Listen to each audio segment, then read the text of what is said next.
Assalamualaikum warahmatullahi wabarakatuh. Selamat datang wahai sahabat yang dirahmati Allah. Yang sudah like dan subscribe saya ucapkan terima kasih. Dan saya doakan semoga diberkahi keselamatan dunia dan akhirat. Mempersembahkan waktu malam untuk beribadah adalah salah satu praktik penting dalam agama Islam. Salat tahajud yang dilakukan di tengah malam merupakan kesempatan yang istimewa untuk mendekatkan diri kepada Allah. Namun dalam menjalankan ibadah ini, terdapat hal-hal tertentu yang perlu diperhatikan, termasuk dalam hal berpakaian. Sebagaimana Rasulullah memberikan pedoman yang jelas dalam berbagai aspek kehidupan, termasuk tata cara berpakaian dalam ibadah. Dalam konteks ini, terdapat pakaian-pakaian yang sebaiknya dihindari saat melaksanakan sholat tahajud, agar ibadah kita lebih khusyuk dan terjaga dari hal-hal yang tidak pantas. Berikut adalah 10 pakaian yang dilarang dipakai saat melaksanakan sholat tahajud. Namun sebelumnya, sempatkanlah walau hanya menulis sholawat kepada Nabi kita tercinta di kolom komentar. Semoga menjadi pemberat timbangan amal baik kita di akhirat kelak. Allahumma sholli ala sayyidina Muhammad wa ala ali sayyidina Muhammad.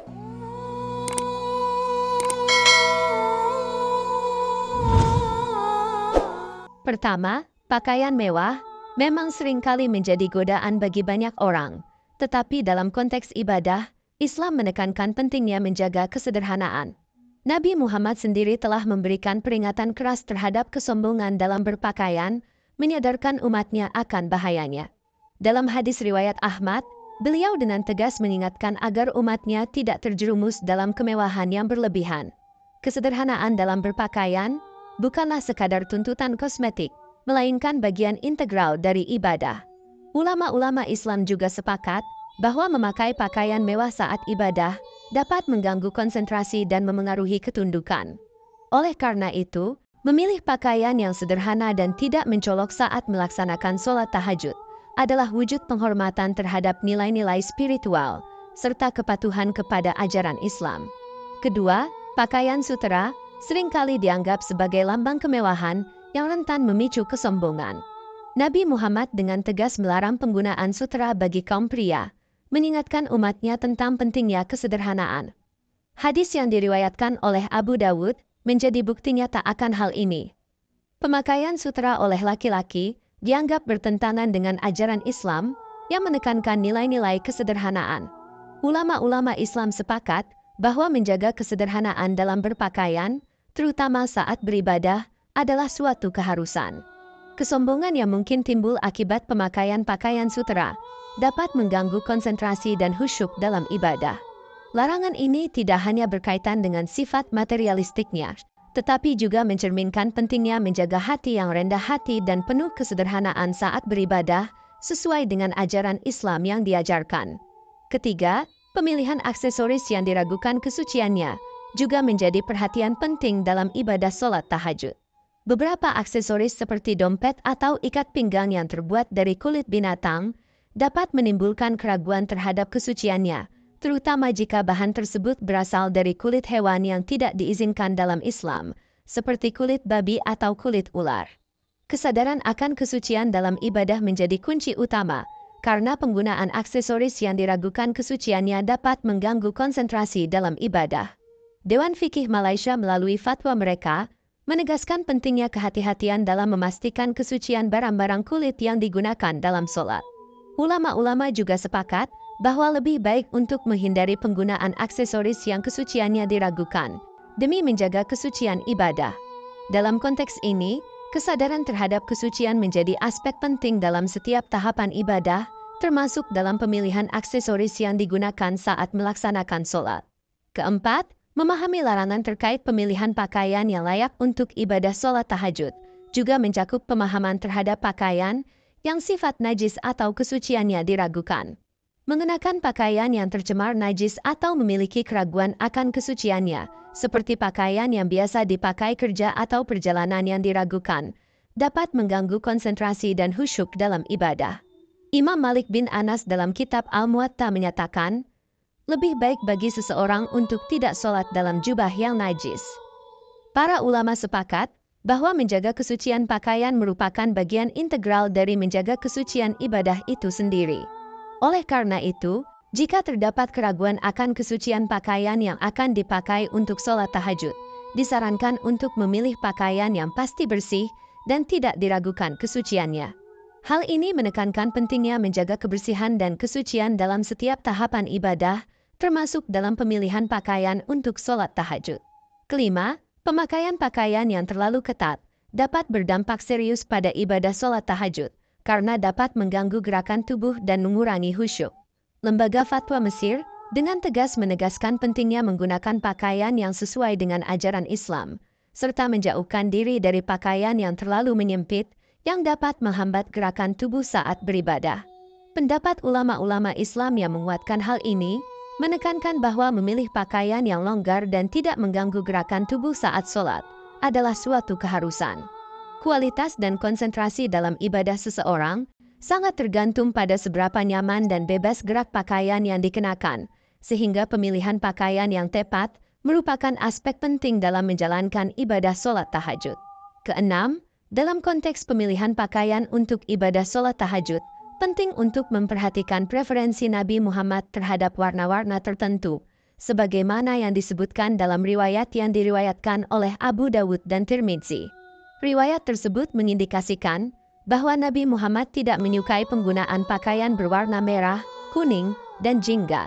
Ini relevan karena Nabi Muhammad adalah teladan bagi umat Islam dalam segala aspek kehidupan, termasuk dalam berpakaian. Para ulama menjelaskan bahwa memakai pakaian dengan warna yang disukai oleh Nabi Muhammad bukan hanya sekadar meniru, tetapi juga mencerminkan kesopanan dan keteladanan dalam berbusana. Oleh karena itu, dalam memilih pakaian untuk sholat tahajud, disarankan untuk memperhatikan larangan ini, serta berupaya meneladani ajaran dan sikap yang dikehendaki oleh Nabi Muhammad.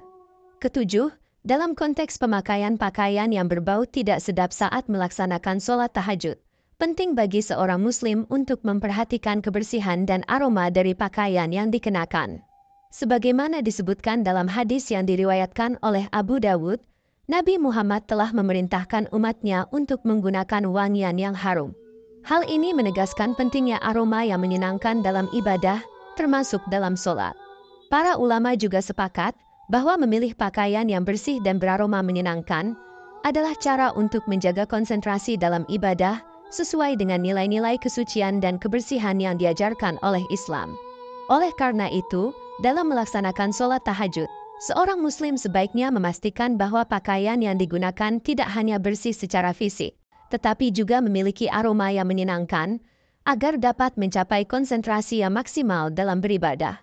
Kedelapan, dalam konteks pemilihan pakaian yang layak untuk sholat tahajud, penting untuk memperhatikan asal-usul harta yang digunakan untuk membelinya. Membeli pakaian dengan uang yang diperoleh dari sumber yang haram atau tidak halal, merupakan tindakan yang bertentangan dengan prinsip-prinsip Islam, yang mendorong keadilan dan kebersihan dalam segala aspek kehidupan. Allah dalam Al-Quran Surah Al-Baqarah ayat 188 dengan tegas menyatakan, "Dan janganlah kamu makan harta kamu di antara kamu dengan jalan yang batil, dan janganlah kamu menyuap hakim-hakim, agar kamu dapat memakan sebagian dari harta manusia itu dengan jalan dosa, padahal kamu mengetahui." Ayat ini menegaskan larangan Allah terhadap penggunaan harta yang diperoleh dengan cara yang tidak halal. Ulama dari berbagai mazhab sepakat bahwa memakai pakaian yang dibeli dengan uang haram dapat mempengaruhi kesucian ibadah seseorang, karena unsur keharaman pada asal-usul harta tersebut dapat mencemarkan spiritualitas dan kesucian ibadah yang dilakukan. Oleh karena itu, kesadaran akan asal-usul harta yang digunakan untuk membeli pakaian menjadi sangat penting dalam menjamin kesucian dan kualitas ibadah sholat tahajud. Kesembilan, dalam konteks pakaian yang terkena najis, penting untuk memperhatikan bahwa memakai pakaian yang terkontaminasi bahan najis dapat mengganggu konsentrasi dan kehusyukan dalam ibadah sholat tahajud. Ini sesuai dengan ajaran Islam yang menekankan kesucian dan kebersihan sebagai bagian integral dari ibadah. Sebagaimana yang disampaikan dalam hadis yang diriwayatkan oleh Bukhari dan Muslim, Nabi Muhammad dengan tegas melarang umatnya untuk melakukan sholat dalam keadaan mengenakan pakaian yang terkena najis. Larangan ini menunjukkan pentingnya menjaga kesucian pakaian sebagai bagian dari menjaga kesucian dan konsentrasi dalam ibadah, meskipun sholat tahajud hanyalah ibadah sunnah. Ulama-ulama besar sepakat bahwa salah satu syarat sahnya ibadah sholat adalah menggunakan pakaian yang bersih dan tidak terkena najis. Oleh karena itu, pemahaman yang mendalam terhadap larangan ini akan membantu umat muslim untuk lebih memperhatikan kebersihan dan kesucian dalam menjalankan ibadah sholat tahajud.